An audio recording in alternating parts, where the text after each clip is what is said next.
बोली बात पापियों को पाप से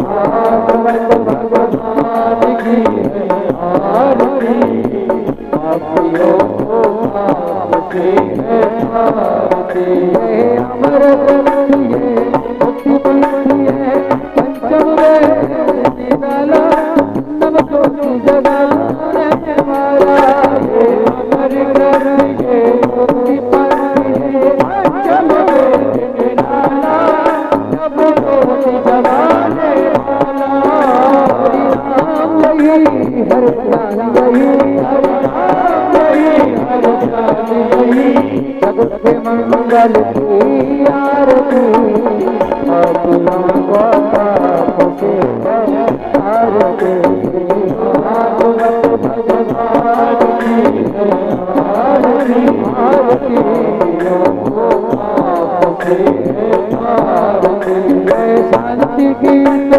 पावन पुरी गाने वाला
सुखदेव जी महाराज की जय हो।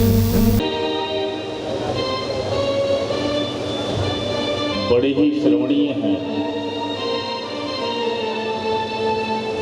चिंतनीय हैं।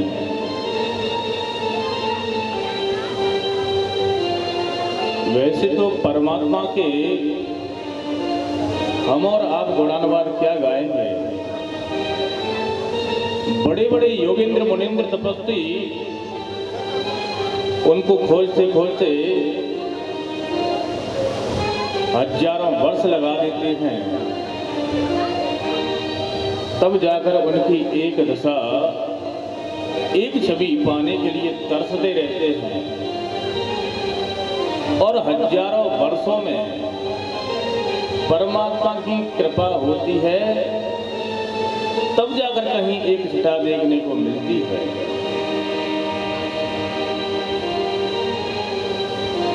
और हमारे ऊपर तो परमात्मा ने बड़ी कृपा करी है। सबसे बड़ी कृपा तो है कि मानव शरीर मिला, और मानव शरीर मिलने के बाद भी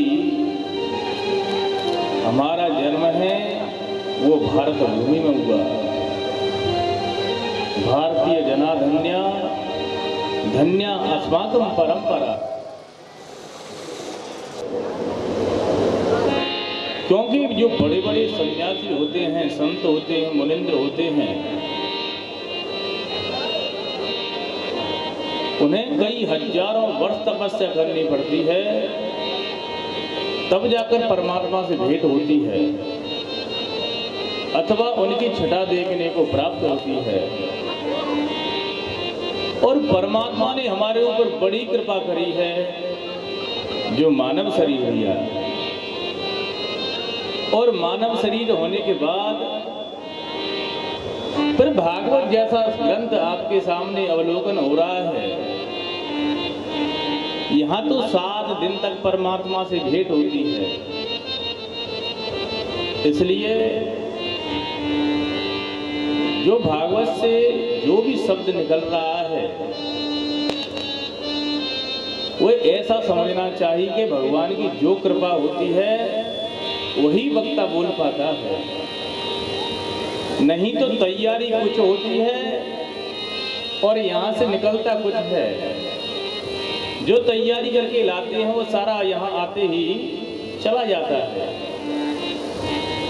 निकलता वही है जो गोविंद बुलवाना चाहते हैं। और 7 दिन तक आपके नगर में, आपके क्षेत्र में परमात्मा का प्रादुर्भाव है। 7 दिन तक भगवान का वास यही है। वैसे तो परमात्मा का वास हमेशा रहता है, हर व्यापक सर्वत्र समाना, प्रेम ते प्रकट होए में जाना। वैसे तो परमात्मा के बगैर कोई कुछ कर ही नहीं सकता। परमात्मा का जो वास है प्रत्येक वस्तु में है, परंतु जहां पर भगवान के गुणानुवाद गाए जा रहे हों, परमात्मा से भेंट कराने की जो नियम संयम बताए जा रहे हों, तब तो अपना मन लगाकर उन सारी बातों को सुनना चाहिए। आपने कल श्रवण किया कि गौकर्ण के द्वारा जैसे ही कथा सुनाई गई और धुंधकारी का उद्धार हो गया, सारे नगरवासी बड़े उदास हो गए कि कथा तो हम सबने सुनी है, फिर विमान अकेले धुंधकारी के लिए क्यों आया? उसका एक ही कारण था कि जिस भावना से कथा सुननी चाहिए, कथा सुनने के बाद जो चिंतन करना चाहिए, मनन करना चाहिए, वह केवल धुंधकारी ने किया था।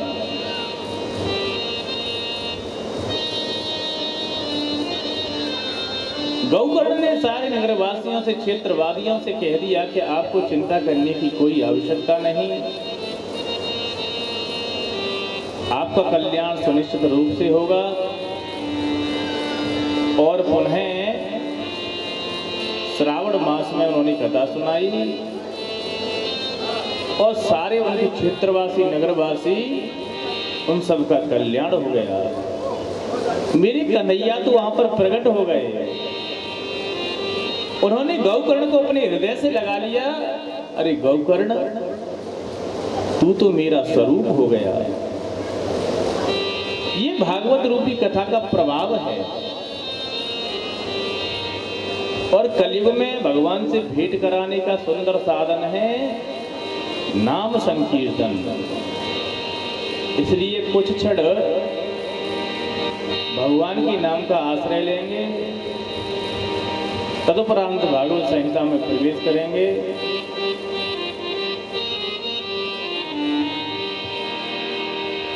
मेरे तो आधार सीता राम के चरणारविंद, मेरे तो आधार सीता राम के चरणारविंद, मेरे तो आधार सीता राम के चरणारविंद, मेरे तो आधार सीता राम के चरणारविंद, सीता के चरणारविंद राम के चरणारविंद, सीता के चरणारविंद राम के चरणारविंद, मेरे तो आधार सीता राम के चरणारविंद, मेरे तो आधार सीता राम के चरणारविंद, बंदा हूँ बाल रूप सोई राम, बंदा हो बाल रूप सोहे राम, तब दे सुलभ जपत जिसु नाम, सब सीधे सुलभ जपत जिसु नाम, मंगल भवन अमंगल हारी, मंगल भवन मंगल हरि, सुदशरथ अजर बिहारी, उद्धवहु सुदशरथ अजर बिहारी, मेरे तो आधार सीता राम के चरणारविंद, मेरे तो आधार सीता राम के चरणारविंद, सीता के चरणारविंद राम के चरणारविंद, सीता के चरणारविंद राम के चरणारविंद, मेरे तो आधार सीता राम के चरणारविंद, मेरे तो आधार सीता राम के चरणारविंद, जनक सुता जग जननी जानकी, जगत सुता जग जननी जानकी, अतिशय प्रिय करुणा निधान की, अतिशय प्रिय करुणा निधान की, ताके कमल कमल मनावं, होता ते उग पद कमल मनावं, सुत पांजर मल मति पावं, जासु कृपा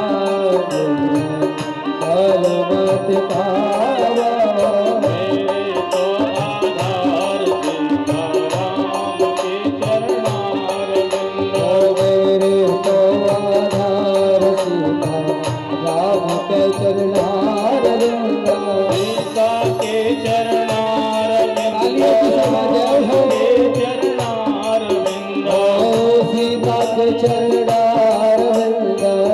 राम के चरणारविंद, मेरे तो आधार सीता राम के चरणारविंद, मेरे तो आधार सीता राम के चरणारविंद, महावीर बिना मोहन माना, महावीर बिना हनुमाना, राम जाम यश बखाना, राम झासु रसु आप वखाना,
चरणारविंद राम के चरणारविंद मेरे तो आधार सीता राम के चरणारविंद मेरे तो आधार सीता राम के चरणारविंद सीता के चरणारविंद राम के चरणारविंद सीता के चरणारविंद राम के चरणारविंद मेरे तो आधार सीता राम के चरणारविंद मेरे तो आधार सीता राम के चरणारविंद मेरे तो आधार सीता राम के चरणारविंद मेरे तो आधार सीता राम के चरणारविंद मेरे तो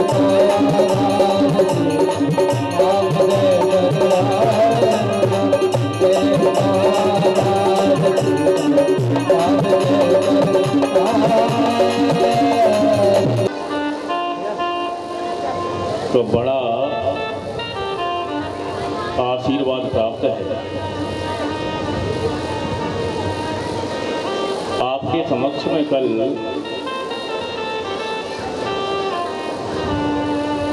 जो धुंधकारी और गौकर्ण उपाख्यान प्रकट किया, उस कथा से हमें ये शिक्षा लेनी चाहिए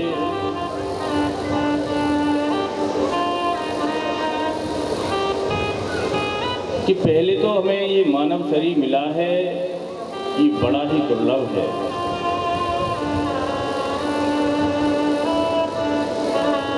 और परमात्मा की कृपा हो गई, शरीर भी मिल गया और इस शरीर से हमने सदुपयोग नहीं किया, परमात्मा को नहीं जाना, तो फिर आपको धुंधकारी की तरह प्रेत बनना पड़ेगा और कहीं गौकर्ण जैसे योगी पुरुष का सानिध्य प्राप्त होगा, तब जाकर आपका उद्धार हो सकता है। अब किसी योगी पुरुष का सानिध्य प्राप्त होता है अथवा नहीं, इसलिए जो हमें शरीर मिला है इसका सदुपयोग करना चाहिए, अपनी अपनी कर्म पर अटल रहना चाहिए।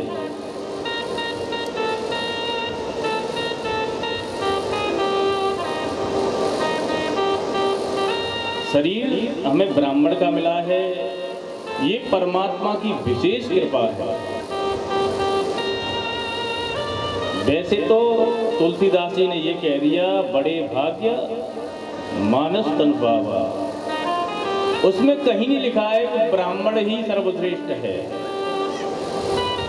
या भाग्य से ब्राह्मण का ही शरीर मिला है। लेकिन जो ब्राह्मण की पदवी है वो सर्वश्रेष्ठ बताई गई है।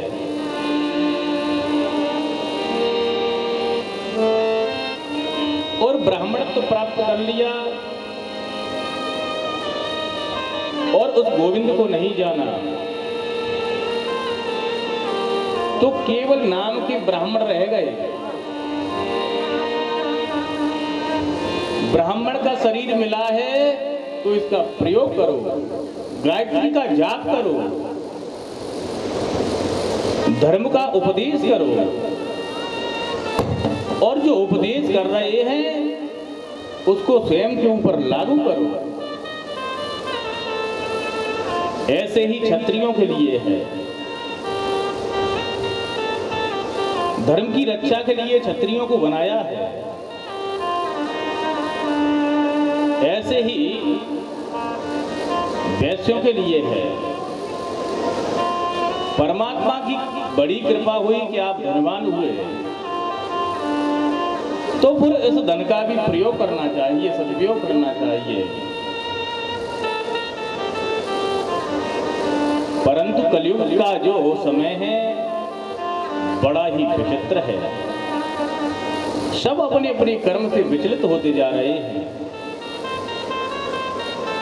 जो चौथा वर्ण है उसको बताया गया है कि आपका जो कर्म है वो सेवा के लिए बनाया गया है। इसलिए सबको अपने अपने कर्म पर अटल रहना चाहिए। सत्कर्म करोगे तो गौकर्ण को प्राप्त करोगे, और निंदनीय कर्म करते हैं तो आपको धुंधकारी की तरह प्रेत बनना पड़ेगा और बड़ी पीड़ा सहन करनी पड़ेगी। अब ये तो हमारे हाथ की बात है कि हम गौकर्ण को प्राप्त करना चाहते हैं अथवा धुंधकारी को। परमात्मा से भेंट कराने वाले गौकर्ण हैं और प्रेत योनियों में ले जाने वाले धुंधकारी हैं। इसलिए गौकर्ण का आश्रय लेते हुए हम अपना सदमार्ग अपनाएं और सदमार्ग पर चलने का जो रास्ता है, मार्ग है, वह हमें श्रीमद् भागवत दिखाता है कि ऐसे मार्ग पर चलोगे तो आपका कल्याण अवश्य होगा। इसके विपरीत जाओगे तो आप गर्त में जाओगे। क्यों? तस्मा शास्त्र प्रमाणम ते कार्य व्यवस्थित हो। क्या करना चाहिए क्या नहीं करना चाहिए ये हमारे शास्त्र बताते हैं।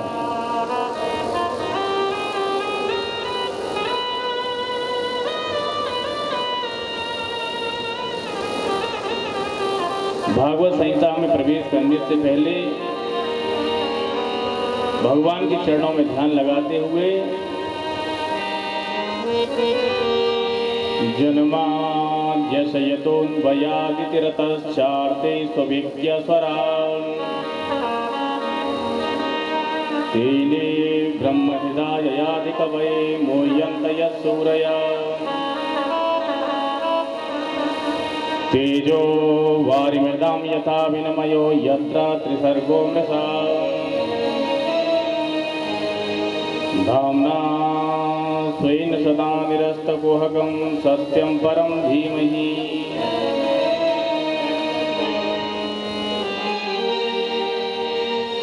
जैसे ही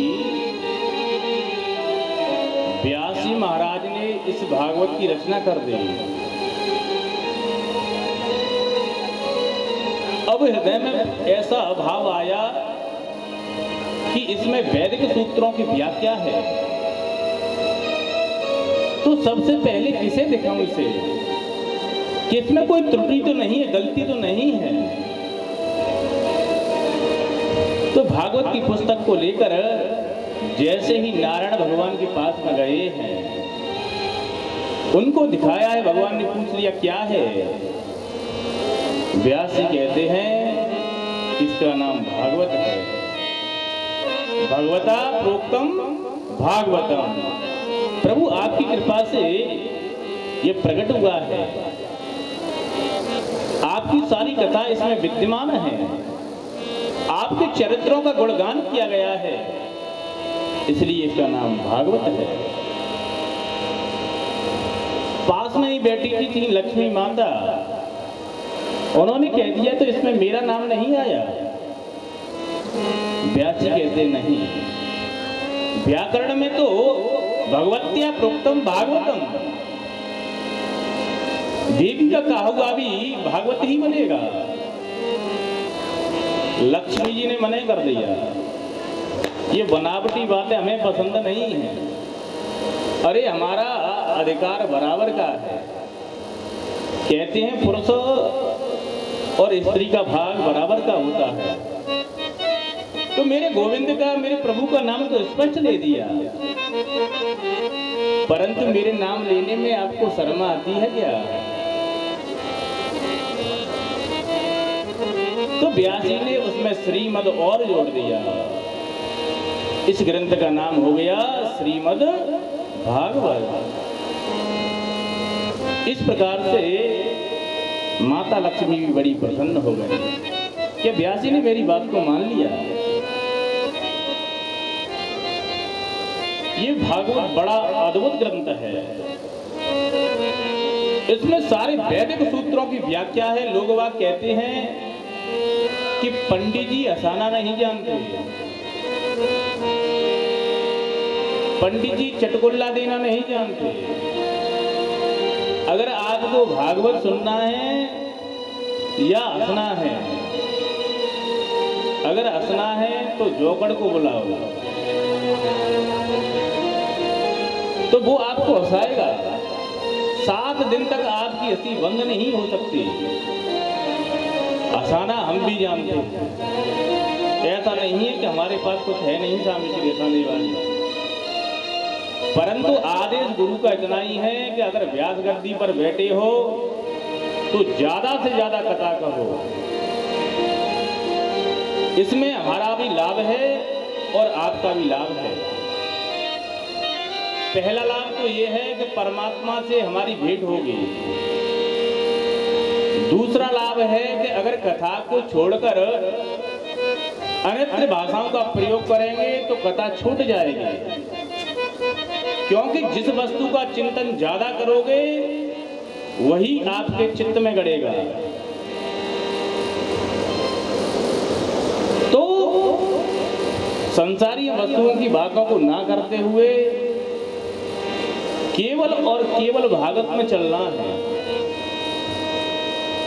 अगर दृष्टांत भी होंगे तो शास्त्र संबद्ध होंगे। किसी ने पूछ लिया, एक पंडित जी ऐसे आए थे कि भागवत को समझना बड़ी टेढ़ी खीर है। किसी ने पूछ लिया टेढ़ी खीर किसे कहते हैं, तो उदाहरण देने लगते हैं कि एक अंधे व्यक्ति का निमंत्रण कर दिया और पूछने लगते हैं। उस व्यक्ति ने पूछ लिया कि भोजन में हमें क्या मिलेगा, तो कह दिया खीर मिलेगी।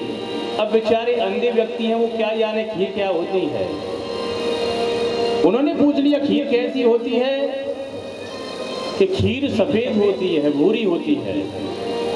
ये भूरी कैसी होती है, कि बगुला जैसी होती है। ये बगुला कैसा होता है, तो उन्होंने उस बाजू को पकड़ा और उल्टा सीधा करके उन्हें पकड़ा दिया। तो वो जो अंधा व्यक्ति था कहने लगा ये खीर तो बड़ी टेढ़ी है। तो बस ऐसे जनता को प्रसन्न करना, जनता को पागल बनाना, ये अच्छी बात नहीं है। बोलिए सच्चिदानंद भगवान की। बोली बात। परमात्मा का रूप बताना, कहते हैं जन्माद्यस्य यतोऽन्वयादितिरतश्चार्थे स्वविज्ञस्वरान् तेने ब्रह्म हृदयादिकवये मोह्यन्त यत्सूरया तेजो वारिमृतां यथा विनिमयो यत्र त्रिसर्गो मृषा धाम्ना स्वेन सदा निरस्तकुहकं सत्यं परं धीमहि। हम उस परम सत्य का ध्यान करें। तो है परम सत्य कौन है? व्यासी संकेत दे रहे हैं कि उस सत्य का हमें ध्यान करना चाहिए। अब सत्य कौन है? यही सबसे सुंदर वस्तु है, इसको जानना ही जरूरी है। बोलिए सच्चिदानंद भगवान की।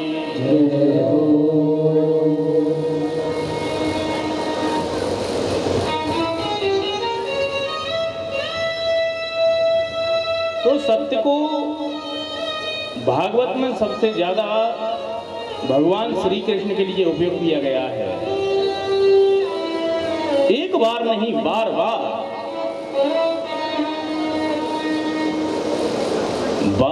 कहा गया है।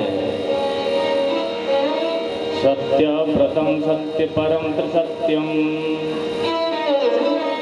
सत्यस्य योनिं नियतं च सत्ये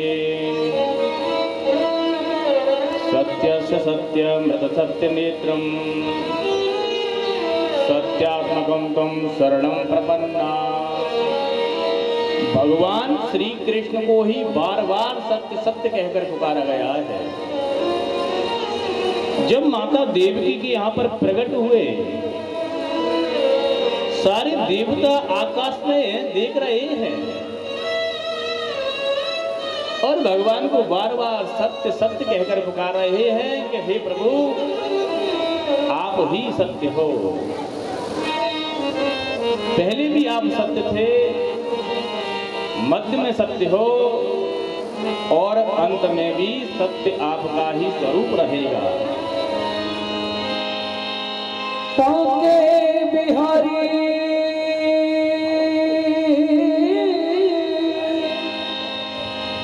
बांके बिहारी जी के भक्तों को मेरा प्रणाम।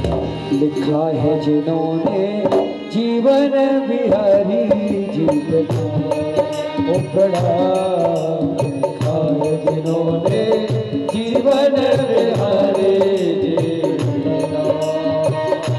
बांके बिहारी जी के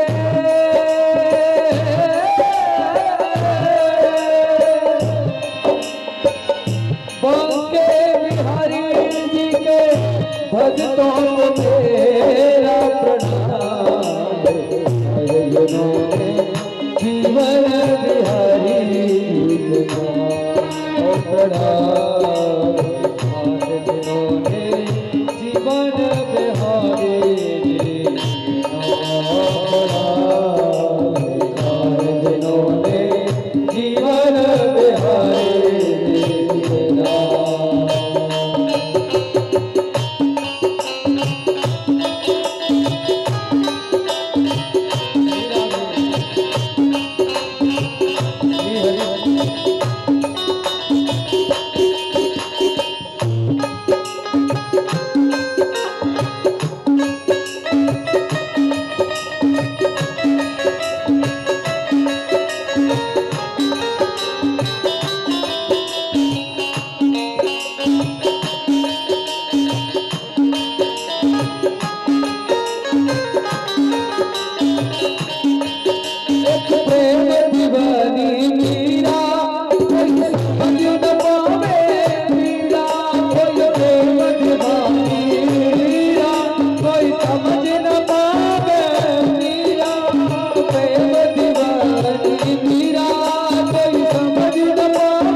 भक्त अनोखा पत्थर में हरि को देखा।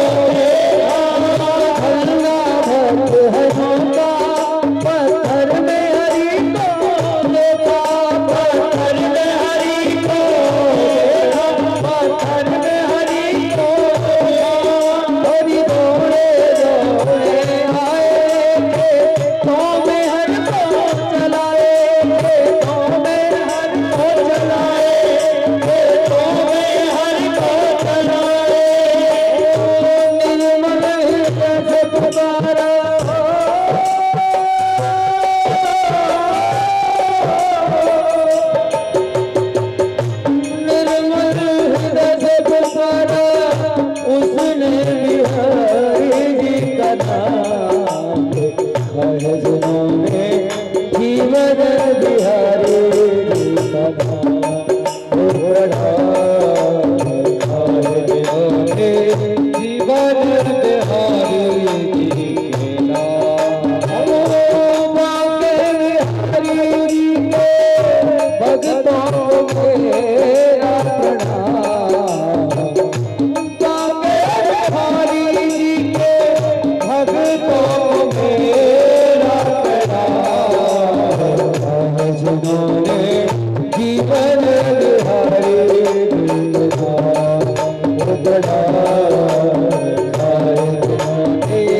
जीवन बिहारी जीवन बिहारी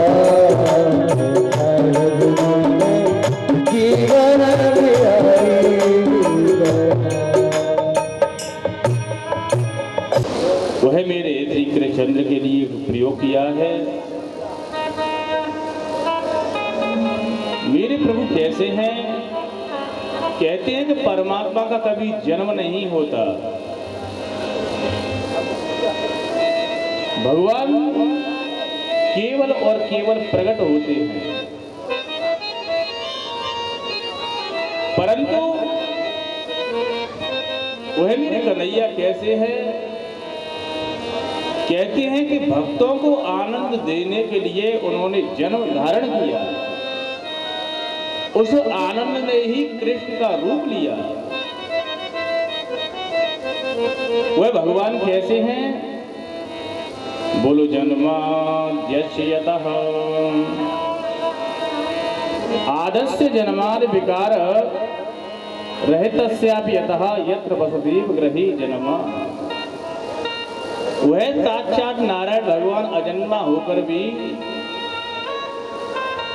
भक्तों को आनंद देने के लिए वसुदेव जी के घर में जन्म लिया, वसुदेव जी के घर में प्रकट हुए।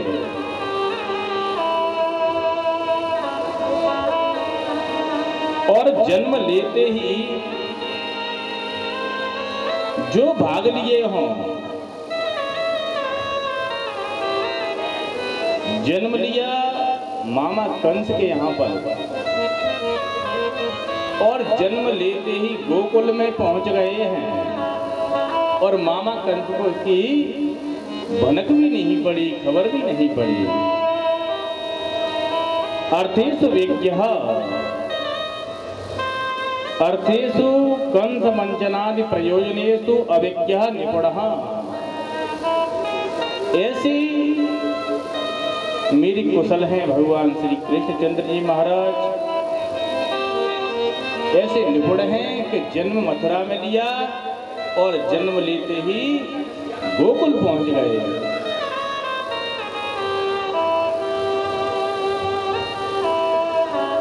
स्वराट स्वेषु गोपेषु राजते सोवते इति स्वराट। गोकुल में आकर अपने श्री दामा मदमंगल आदि के साथ में गोप वेश में बड़े सुशोभित हो रहे हैं, बड़े सुंदर लग रहे हैं। और भगवान की ऐसी सुंदर सुंदर लीलाएं कि तेने ब्रह्म हृदय यादि कवये मोयंत यत सूरय। भगवान ने ब्रज में आकर ऐसी लीलाएं कर दी कि मोयंत यत सूरय। ब्रह्मा जी भी उनकी लीलाओं को देखकर आश्चर्यचकित रह गए। कैसे? ये परमात्मा कैसा है? ये ग्वाल बालों के साथ में झूठा मूठा खा रहा है। शास्त्र कहता है कि भोजन मौन अवस्था में करना चाहिए, एकांत में करना चाहिए, परंतु ये कृष्ण कैसे है? ये तो एक ग्रास का टूक लेते हैं और अपना जो जूता है उसे गोपों को खिलाते हैं और गोपों का जूता अपन स्वयं खाते हैं। और कहती है भोजन मौन अवस्था में करना चाहिए, परंतु ये तो भोजन करते समय बात कर रहे हैं। ब्रह्मा जी को लगा ये साक्षात नारायण नहीं, ये तो कोई साधारण सा बालक है। उनकी परीक्षा भी दी परंतु मेरे गोविंद ने उन्हें ऐसी परीक्षा दी कि ब्रह्मा जी को भी हाथ जोड़ने पड़े। अरे ब्रह्मा जी को भी छोड़ दो,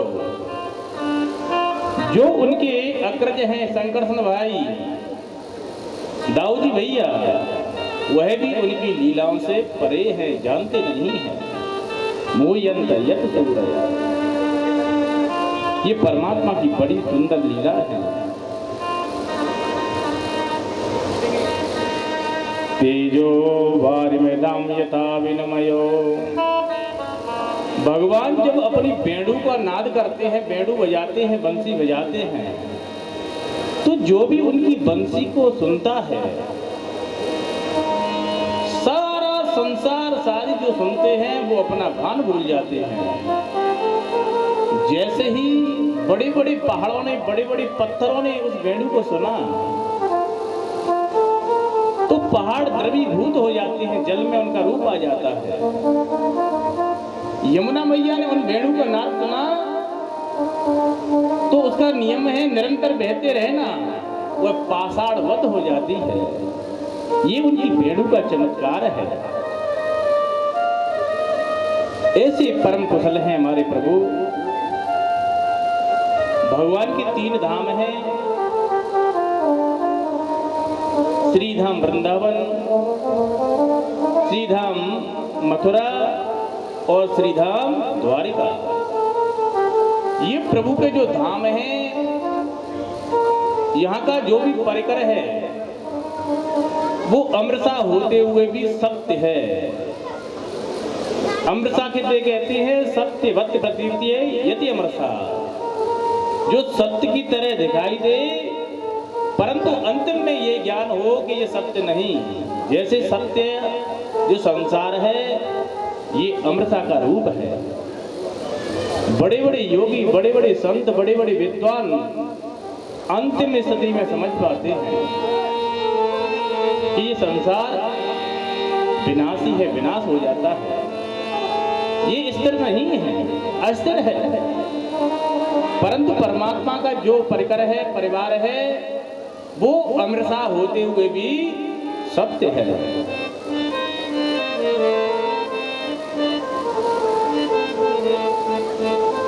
प्रभु जब अपनी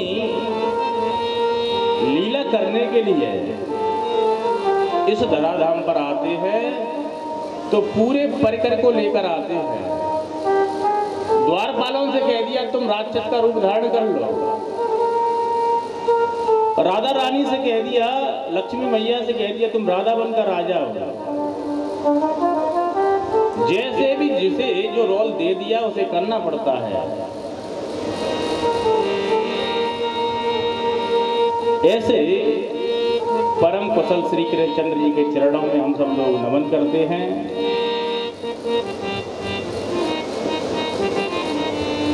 दूसरे श्लोक उन्होंने व्यासी ने जैसे डाला है, उस श्लोक में बताया गया है कि भागवत रूप सुनने से क्या लाभ है, श्रीमद् भागवत का विषय क्या है, अथवा इसे सुनने का पात्र कौन है। तो कहते हैं धर्म प्रोचित केतवोत्र परमो निर्मस्तराणाम सदाम वेद्यम वास्तवमत्र वस्तु सेवदम तापत्रयो न मूलनम। श्रीमद्भागवते महामुनिकृते किं वा परैरीश्वरम् सद्योर्दिवरुद्यते त्रिकृतभि शुश्रूषभिस्तच्छड़ा। इस श्लोक में 3 बार यत्र शब्द का प्रयोग किया है। व्यासी कहते हैं अत्र श्रीमद्भागवते प्रोजित केतवः परमो धर्म रूप्यते। इस भागवत रूपी ग्रंथ में परम धर्म की व्याख्या की गई है। जिस जो भी प्राणी इस ग्रंथ को मन से सुनता है उसके सारे पाप दूर हो जाते हैं। अन्य ग्रंथों को सुनने से तुम्हें लाभ होगा कब होगा ये पता नहीं, परंतु भागवत के सुनने की जैसे ही इच्छा हुई कि परमात्मा आपको सुंदर सुंदर संकेत देने लगते हैं, पुनः अत्र शब्द का प्रयोग कर दिया। परंतु भागवत सुनने का अधिकारी कौन बन सकता है? भागवत सुनने से कल्याण तो हो जाएगा, परंतु उससे पहले पात्र बनना पड़ेगा। क्योंकि जो गाय का दूध होता है वो अमृत के समान होता है, परंतु कहीं उस गाय के दूध को किसी अपात्र में रख दोगे तो वह दूध फट जाएगा।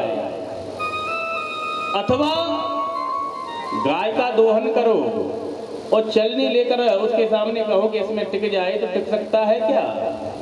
इसलिए भागवत सुनने के लिए पहले पात्र बनना पड़ेगा। कैसा पात्र?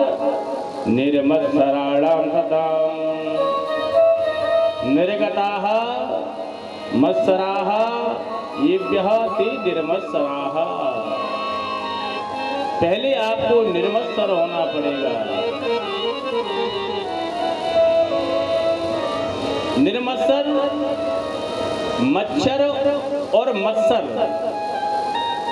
ये एक ही जैसे होते हैं।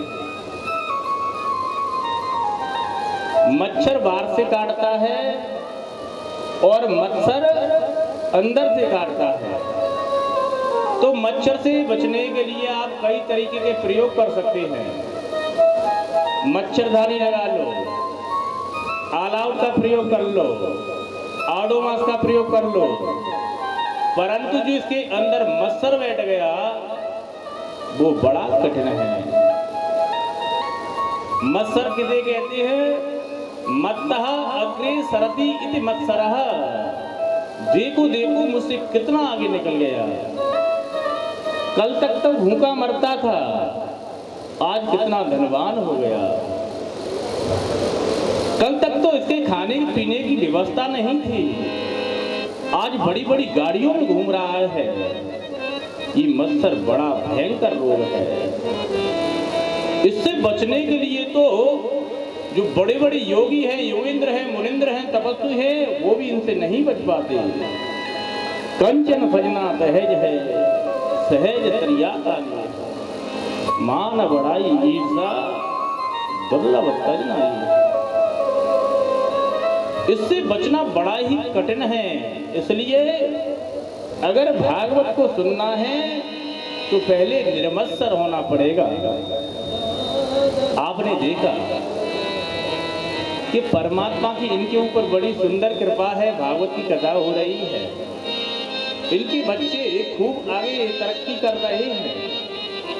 हे परमात्मा, हे नारायण, हे जगदीश्वर, ऐसी कृपा सबके ऊपर हो तो समझ लो आप भागवत सुनने के अधिकारी बन गए। दूसरे की तरक्की को देखकर, दूसरे की उन्नति को देखकर अगर आपके हृदय में प्रसन्नता होने लगे, खुशी होने लगे, तुम आप एक नंबर के भागवत सुनने के अधिकारी हो। और दूसरे को देखकर आप जल रहे हो।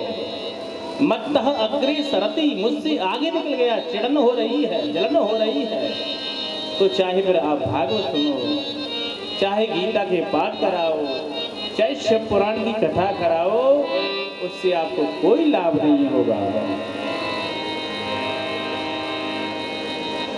अच्छा, ये मान लो कि हम निर्मत्सर हो गए, फिर क्या होगा?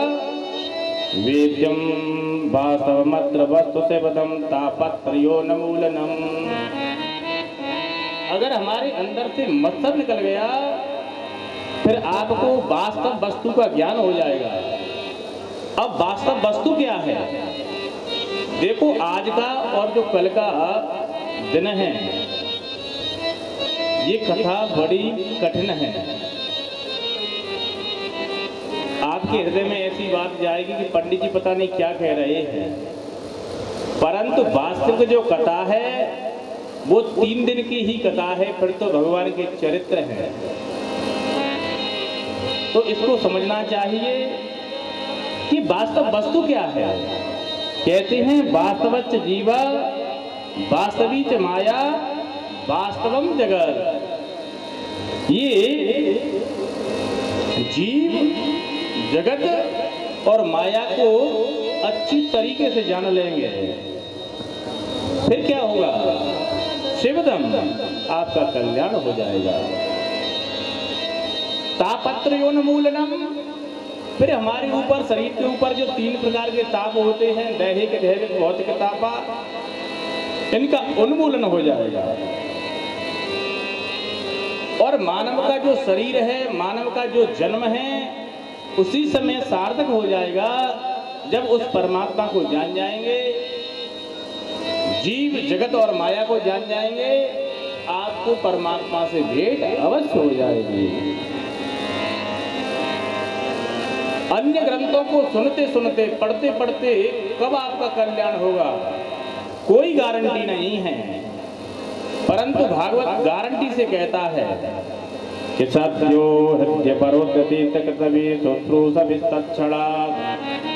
आपने कथा भी सुनी नहीं, केवल आपके मन में ऐसी इच्छा जागृत हुई कि हमें भागवत की कथा सुननी है, उसी समय मेरा टेढ़ी टांग वाला कन्हैया आपके हृदय में अवरुद्ध हो जाएगा।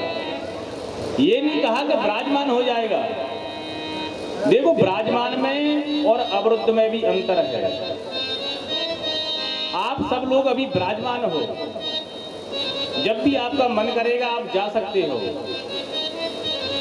परंतु कहीं ऐसा नियम बना दिया जाए कि 12 बजे पांडाल में आओगे और ठीक 5 बजे के बाद ही पांडाल से बाहर जा सकते हो, फिर आपको विराजमान नहीं कहा जाएगा, अवरुद्ध कहा जाएगा।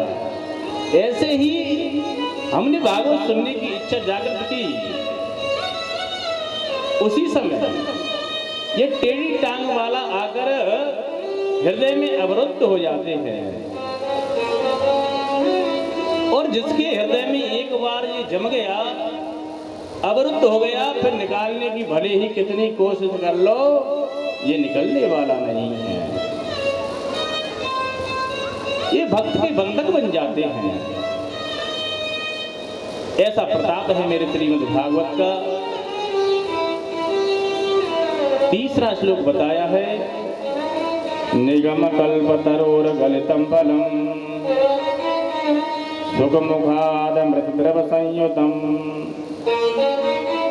पिबत भागवतम रसमालयम मुहुरव रसिका भुवि भावुकाः। कहते हैं कि नितराम गमयति बोधयति स निगमो वेदः। वेदों का नाम है निगम, और वेद रूपी इस विशाल वृक्ष का परिपक्व फल है श्रीमद् भागवत। ये मान लो यहाँ किसी ने जिज्ञासा कर दी कि बड़े वेदों की शाखा से ये फल टपका है, तब तो फूट गया होगा, इसमें कोई ना कोई कमी तो अवश्य आई होगी, क्योंकि वेदों की शाखा बड़ी ऊंची है और उच्च शाखा से ये टपका है भागवत रूपी फल, तो फूट गया होगा। अरे फूटा नहीं होगा तो पिलपिला गया होगा। व्यास जी कहते नहीं, ऐसा नहीं है। ये सीधी धराधाम पर आता तो हम समझ सकते थे ये फूट सकता था, तो ये शिष्य प्रशिष्य के द्वारा आया है, इसलिए जैसा भगवान के मुखारबिंद से निकला है वैसा ही इस धराधाम पर विद्यमान है, विराजमान है। ये सबसे पहले नारायण की शाखा से टपका तो ब्रह्मा जी की शाखा पर अटका, ब्रह्मा जी की शाखा से टपका तो ये नारद जी की शाखा पर अटक गया, नारद जी की शाखा से टपका तो ये व्यास जी की शाखा पर अटक गया, व्यास जी की शाखा से टपका तो ये सुखदेव की शाखा पर अटक गया, और जैसे ही राजा परीक्षित के सामने मृत्यु का भय उपस्थित हो गया तो सुखदेव जी के द्वारा ये सबके लिए सुलभ हो गया। इसलिए ये शिष्य प्रशिष्य द्वारा डाली पर डाली के द्वारा इस धराधाम पर आया है। इसलिए जैसा फल भगवान के मुखारबिंद में था, भगवान के पास में था, वही फल इस धराधाम पर विद्यमान है। यानी किसी व्यक्ति ने यहाँ पर शंका उत्पन्न कर दी कि आपके कहने से थोड़े ही मान लेंगे कि फल बड़ा सुंदर है या भगवान की शाखा से चपका है तो वैसा ही है। तब व्यासी कहते हैं ऐसा मान लो कि फल को परखने वाला सबसे ज्यादा पारगी तोता होता है। तोता जिस फल में चोंच मार दे तो आंख मूंद कर ले लो, निश्चित ही वह फल मीठा निकलेगा। या ऐसा मान लो तोता उस चोंच में फल मारता है जो स्वतः पहले से मीठा हो, अथवा तोते की चोंच में ऐसा चमत्कार होता है जिस फल में चोंच मार दे वह स्वतः ही मीठा हो जाता है। तो इस भागवत रूपी फल में मेरे सुखदेव भगवान की चोंच लगी है, उन्हीं के द्वारा तो ये गाया गया है। इसलिए इसमें कोई भी छिलका गुठली नहीं है, बड़ा सुंदर फल है। इसलिए पियो, बार बार पियो। किसी ने कह दिया महाराज आपकी जय हो, ये फल भी कहीं पिया जाता है? व्यास जी कहते हैं क्यों नहीं पिया जाता? उस जिज्ञासु ने कह दिया फल को तो खाया जाता है, चूसा जाता है। तब व्यास जी कहते हैं कि चूसने की और खाने की बात तब होती जब इसमें छिलका और गुठली होती। ये तो द्रव रस है, इसको पीते जाओ पीते जाओ। उन्हें जिज्ञासुओं ने प्रश्न कर दिया कि महाराज आपकी बात बिल्कुल ठीक है, फल भी बड़ा सुंदर है, पका हुआ भी है, रस भी भरा है, परंतु किसे पिला रहे हो? तो दो नामों को पुकारा, अहो रसिका भुवि भावुका। अरे रसिको, अरे भावुको, आओ तुम्हारे लिए मैंने ये प्याऊ लगाई है। उन्हें जिज्ञासु ने प्रश्न कर दिया महाराज तो केवल दो व्यक्तियों को ही मिल सकता है? प्याऊ तो सार्वभौम होनी चाहिए, सबके लिए सुलभ होनी चाहिए। तब व्यास जी कहते हैं ये प्याऊ तो सार्वभौम है, सबके लिए है, परंतु जो रसिक हैं, जो भावुक हैं, उन्हें पिलाने में बड़ा आनंद आता है। कैसे? देखो रसिक की जो पदवी मिली है वह मेरे हनुमंत लाल जी को मिली है। प्रभु चरित्र सुनवे कौन रसिया, प्रभु चरित्र सुने वे कौन रसिया, प्रभु चरित्र सुने वे कौन रसिया। राम लखन सीता मन बसिया, राम लखन सीता मन बसिया, राम लखन सीता मन बसिया, राम लखन सीता मन बसिया। प्रभु चरित्र सुने वे कौन रसिया, प्रभु चरित्र सुने वे कौन रसिया। बोलिए सच्चिदानंद भगवान की, शंकर भगवान की जय जय श्री राम। व्यासी कहते हैं अहो रसिका भुवि भावुका। अरे रसिको, अरे भावुको, तुम्हारे लिए मैंने ये प्याऊ लगाई है, इसे पीते जाओ पीते जाओ। किसी जिज्ञासु ने कह दिया केवल दो व्यक्तियों को ही प्याऊ, ये दो व्यक्ति ही इसका लाभ ले सकते हैं। व्यास जी कहते नहीं, ये लाभ सार्वभौम है, परंतु दो व्यक्तियों को पिलाने में मुझे ज्यादा आनंद आएगा। कैसे, उदाहरण से समझें। जैसे कोई सेठ गाड़ी से निकले, एयर कंडीशन गाड़ी में बैठे हुए हैं और उनको रोक लिया जाए, बाबूजी रुक जाओ, आपके लिए हमने ये पानी तैयार किया है, पानी पी लो, इस जल का पान कर लो। तो बाबूजी जल को पिएंगे नहीं, पहले प्रश्नों की झड़ी लगा देंगे। ये कहाँ का जल है? कुआं से भरा है, हैंडपंप से लिया है, कहाँ का जल है? ये प्रश्न क्यों हो रहे हैं? क्योंकि बाबूजी को प्यास नहीं लगी है। और कहीं वही बाबूजी राजस्थान में फंस गए होते और प्यास की वजह से जीभ चिपक रही होती और अचानक कोई आकर कहते बाबूजी पानी पियोगे क्या, तो उस समय बाबूजी कोई प्रश्न नहीं करेंगे, केवल कहेंगे मुझे जल पिलाओ, जल्दी पिला दो, मेरी जीवा चिपक रही है, मैं मर जाऊंगा। केवल पानी ही समझ में आएगा, कोई प्रश्न समझ में नहीं आ सकता। इसलिए व्यास जी महाराज ने दो नामों को पुकारा है, अहो रसिका भो भावुका। अरे रसिको, अरे भावुको, ये प्याऊ तो सार्वभौम है, सब पियो, परंतु रसिकों और भावुकों के लिए मुझे पिलाने में बड़ा आनंद आएगा।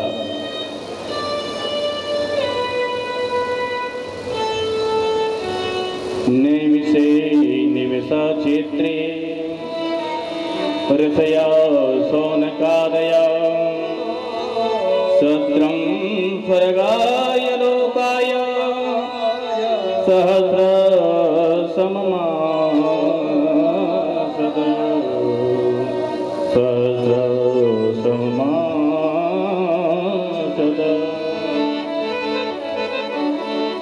नैमिषारण्य की पावन भूमि में सोनक आदि 88,080 यों के द्वारा 1000 वर्ष का सत्संग सत्र चल रहा है, जहां पर एक एक निमिष का महत्व हो, वही नैमिषारण्य है। जहां पर ब्रह्मा जी के द्वारा भेजा हुआ मन चक्र शांत हुआ हो, वही नैमिषारण्य है। जहां पर भगवान की कथा सुनने में मन लगे, वही नैमिषारण्य है।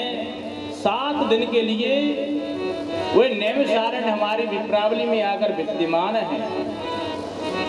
जहां पर भगवान की कथा होती है, चाहे वह विप्रावली हो, चाहे वह पड़ुआपुरा हो या कोई अन्यत्र गांव हो, जहां पर भगवान की कथा होती है वहां नैमिषारण्य प्रकट हो जाता है, वहीं पर भगवान प्रकट हो जाते हैं।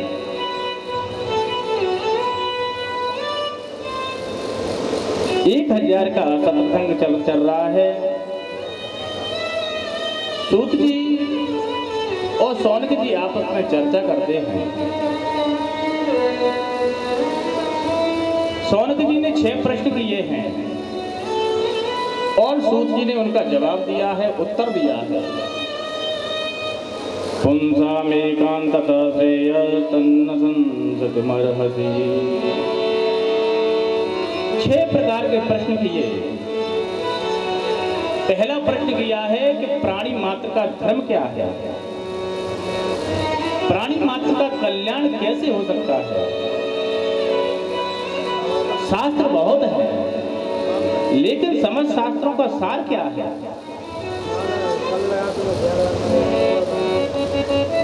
तीसरा प्रश्न है, यदि भगवान सर्वसमर्थ हैं, जिनकी भ्रुकुटी टेढ़ी करने मात्र से इस संसार का संग्रहण हो जाता है और थोड़ी सी प्रसन्नता होती है तो इस संसार का प्रादुर्भाव कर देते हैं। मुक्ति का कोई तो यत्न कर ले रोज, थोड़ा थोड़ा हरि का भजन कर ले रोज। हरे का भजन करे रोज थोड़ा थोड़ा हरे का भजन करे मुक्ति का कोई तो यत्न कर ले रोज थोड़ा थोड़ा हरे का भजन करे रोज थोड़ा थोड़ा हरि का भजन करे रोज थोड़ा थोड़ा हरि का भजन करे रोज थोड़ा थोड़ा हरि का भजन करे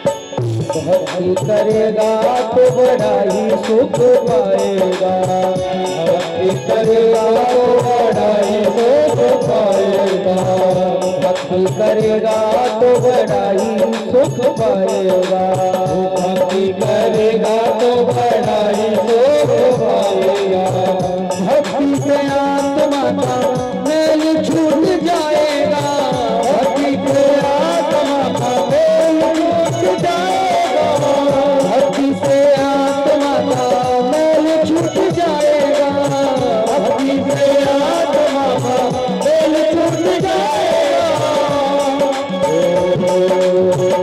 मुक्ति का कोई यत्न